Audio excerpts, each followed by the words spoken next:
La cornisa de este edificio se supone que tendría que estar a una altura promedio de 2 metros, pero el edificio se hundió, como podemos ver en la estructura del mismo. No fue un movimiento que obligara a que se derrumbara el mismo, sino que automáticamente el edificio se fue de frente y se hundió sobre la tierra. La central del Banco de Comercio de la capital salvadoreña,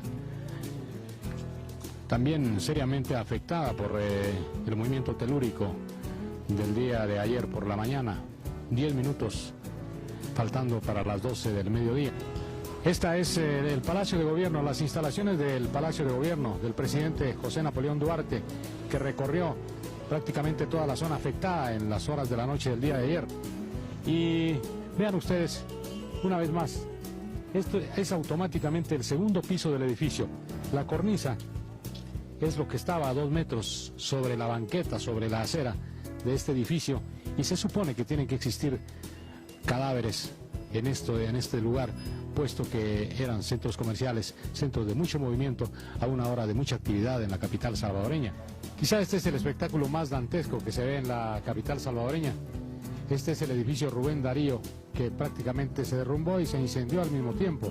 Unidades del Ejército, bomberos de Guatemala, bomberos de El Salvador, plantas eléctricas, tanques de gasolina, maquinaria pesada del Ejército, maquinaria pesada de instituciones privadas colaborando en la labor más difícil que hasta el momento se ha detectado en la capital salvadoreña, puesto que no se puede precisar cuántas personas se encuentran bajo los cimientos derruidos de este edificio conocido como Rubén Darío en el centro de la capital salvadoreña.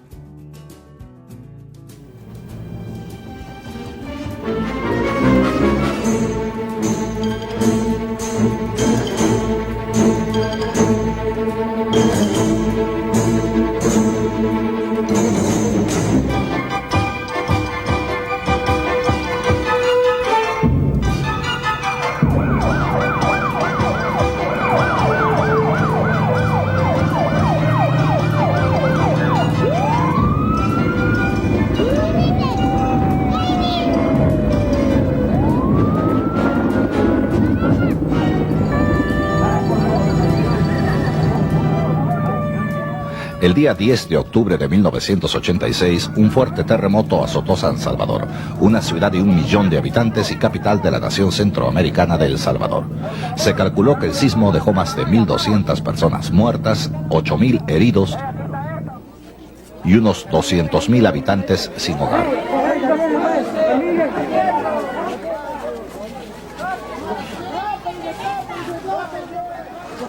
Este desastre se vino a sumar a los ya ocurridos en las Américas durante 1985 y 1986.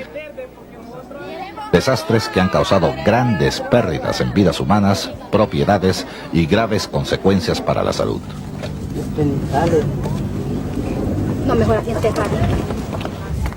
Sin embargo, durante este terremoto se notaron varias diferencias.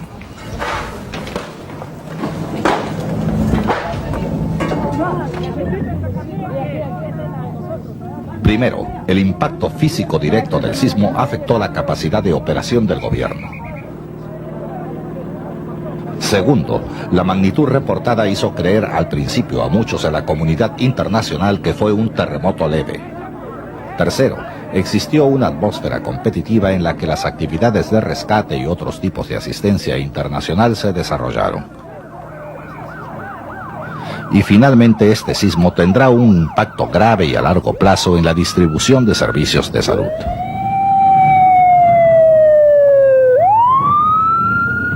En El Salvador, el sismo destruyó o forzó la evacuación de muchas instituciones del sector público que ya estaba afectado por una exhaustiva guerra interna y el éxodo en masa de muchos profesionales del país. Empleados del Palacio Presidencial, los Ministerios de Planificación y Hacienda y el Banco Central trabajaron en instalaciones provisionales dividiendo su tiempo y atención entre sus urgentes actividades profesionales y sus intereses familiares. Este caso fue muy diferente que el de México, donde a pesar de que varios edificios del sector público fueron dañados por el terremoto de 1985, la maquinaria del gobierno siguió funcionando. y en noviembre del mismo año, la avalancha volcánica en Armero, Colombia, a más de 100 kilómetros de Bogotá, dejó la capital intacta. La percepción inicial de la magnitud del problema y sus consecuencias en el sector de salud también variaron enormemente fuera de El Salvador. La primera indicación de la naturaleza conflictiva de la información vino en forma de reportes sobre la fuerza del sismo. El Servicio Geológico de los Estados Unidos reportó una magnitud de 5.4 en la escala de Richter. Sin embargo, de Centroamérica vinieron persistentes reportes de una magnitud de 7.5.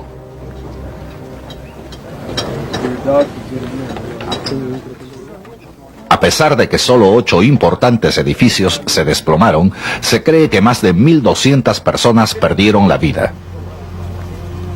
Pero solo se llegó a esta conclusión varios días después del desastre. En las primeras 72 horas, estimados oficiales colocaban el número de muertos entre 50 y 100.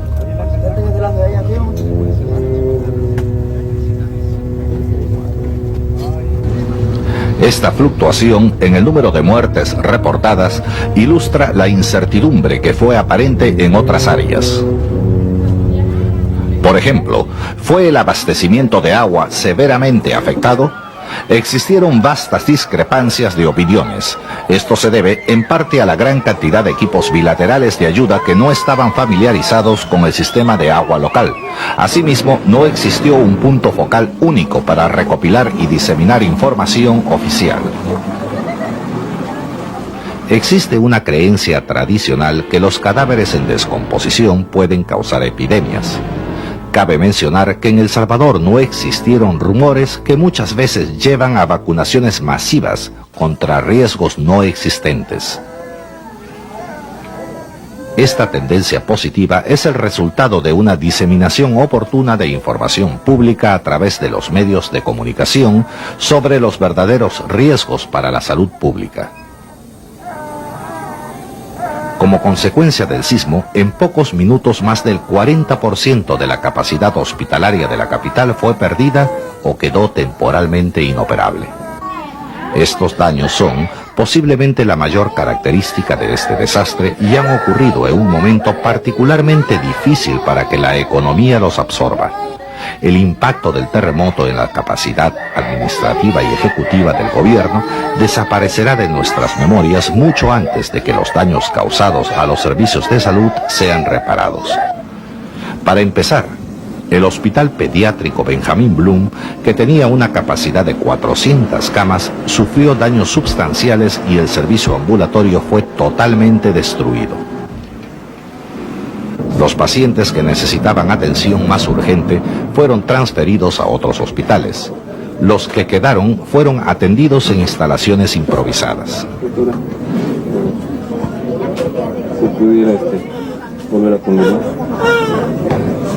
Inconscientes de la muerte y destrucción que los rodeaba, estos niños vinieron al mundo en salas de parto improvisadas en las afueras del hospital de maternidad.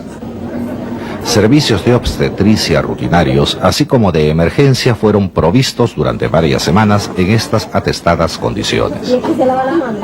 ¿Aquí lava las manos? Sí. ¿Ahí hay jabón líquido, mijo?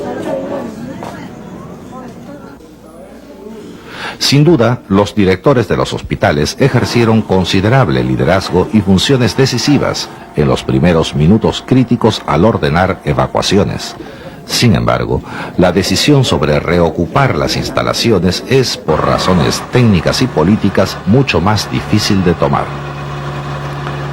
El compromiso financiero que se necesita para rehabilitar o reconstruir el sistema de salud es asombroso.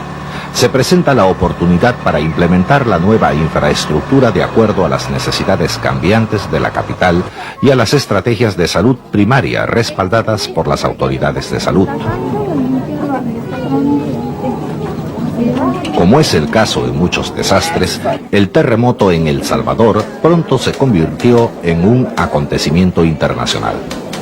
Problemas con la clasificación, identificación y almacenamiento de la asistencia que llegó del extranjero persistió como en otros desastres. Pero en la secuela de este terremoto presenciamos un incremento en el número de equipos médicos y de rescate extranjeros que llegaron a la capital en los primeros días. Según un estimado de la Oficina del Coordinador de las Naciones Unidas para el Socorro en casos de desastre, unos 42 equipos médicos y de rescate estuvieron presentes. Muchos de estos equipos reclamaron el derecho a coordinar ellos mismos las actividades de rescate en su propio territorio. Efectivamente, como un miembro de los equipos extranjeros comentó, la competencia fue fuerte por reclamar el derecho a los mejores edificios de la ciudad. Esto claramente señala la necesidad de que las autoridades locales incluyan en sus planes para desastres provisiones para que nacionales entrenados coordinen las actividades de estos equipos en el lugar de los hechos. Los países propensos a los desastres también deberían desarrollar los conocimientos y recursos necesarios para tener resguardo propio básico en actividades de búsqueda y rescate y asistencia mutua entre países vecinos.